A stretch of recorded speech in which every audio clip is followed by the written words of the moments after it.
Hello guys, നാട്ടിലിപ്പോൾ നല്ല മഴയൊക്കെ അല്ലേ. ഈ മഴയത്ത് ചൂടോടെ കഴിക്കാനൊരു സോയ ബിരിയാണി ഉണ്ടാക്കി നോക്കിയാലോ.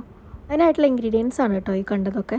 ആദ്യമായിട്ട് നമുക്ക് കുറച്ച് ഉപ്പും മഞ്ഞൾപ്പൊടിയും മുളക് പൊടിയും ചേർത്ത് വെളിച്ചെണ്ണയിൽ പൊരിച്ചെടുക്കണം. ശേഷം നമുക്ക് ആവശ്യമായിട്ടുള്ളത് മുളക് പൊടിയും ഗരം മസാലയും പെപ്പർ പൗഡറും.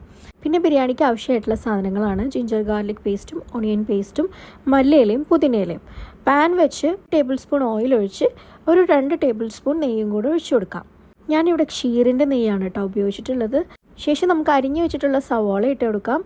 ആ സവാള ഒന്ന് വഴന്ന് വരുമ്പോൾ അതിലോട്ട് നമ്മൾ പുതിനയിലയും മല്ലിയിലയും ചേർത്ത് കൊടുക്കാം. ഇപ്പോൾ തന്നെ നല്ല മണം വരും കേട്ടോ. അതിലോട്ടൊരു 3 പച്ചമുളക് ആഡ് ചെയ്യാം.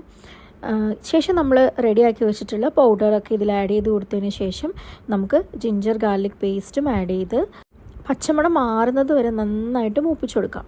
ശേഷം നമ്മൾ അരിഞ്ഞു വെച്ചിരിക്കുന്ന തക്കാളി ആഡ് ചെയ്യണം കേട്ടോ. തക്കാളി ഒരു 3 തക്കാളി ഞാൻ എടുത്തിട്ടുണ്ട്. എന്നിട്ട് ഇത് അടച്ചു വെച്ചിട്ടൊരു 5 മിനിറ്റ്സ് കുക്ക് ചെയ്ത് കഴിയുമ്പം നന്നായിട്ട് സ്മാഷായി വരും. ഞാനിവിടെ ബർദ്മാൻ റോസിൻ്റെ അരിയാണ് എടുത്തിട്ടുള്ളത്. അരി നന്നായി കഴുകി വൃത്തിയാക്കിയതിന് ശേഷം സോക്ക് ചെയ്ത് വെച്ചിട്ടുള്ളതാണ്. നമുക്കൊരു പകുതി ലെമണിൻ്റെ ആവശ്യം കൂടിയുണ്ട്. ബിരിയാണിക്ക് നല്ലൊരു ഫ്ലേവറും കൂടെ കിട്ടാൻ വേണ്ടിയിട്ടാണ്. അപ്പോൾ നമ്മൾ നേരത്തെ റെഡിയാക്കി വെച്ചിരിക്കുന്ന മസാലയിലേക്ക് 1 ടീസ്പൂൺ തൈരും നമ്മളുടെ ഫ്രൈ ചെയ്ത് വെച്ചിട്ടുള്ള സോയാബീനും കൂടെ ചേർത്ത് നന്നായിട്ട് മിക്സ് ചെയ്യുക. അതിലേക്ക് നമ്മൾ ആവശ്യത്തിന് ഉപ്പും 2 ഗ്ലാസ് അരിക്ക് 4 ഗ്ലാസ് വെള്ളമാണ് ഞാൻ യൂസ് ചെയ്തത്. അതും കൂടെ ചേർത്ത് അതിലേക്ക് ഒരു ഹാഫ് ലെമൺ പിഴിഞ്ഞ് ചേർത്ത് കൊടുക്കാം. ഇനി വെള്ളം നന്നായിട്ട് തിളച്ച് വരുമ്പോൾ അതിലോട്ട് നമുക്ക് അരി ചേർത്ത് കൊടുക്കണം.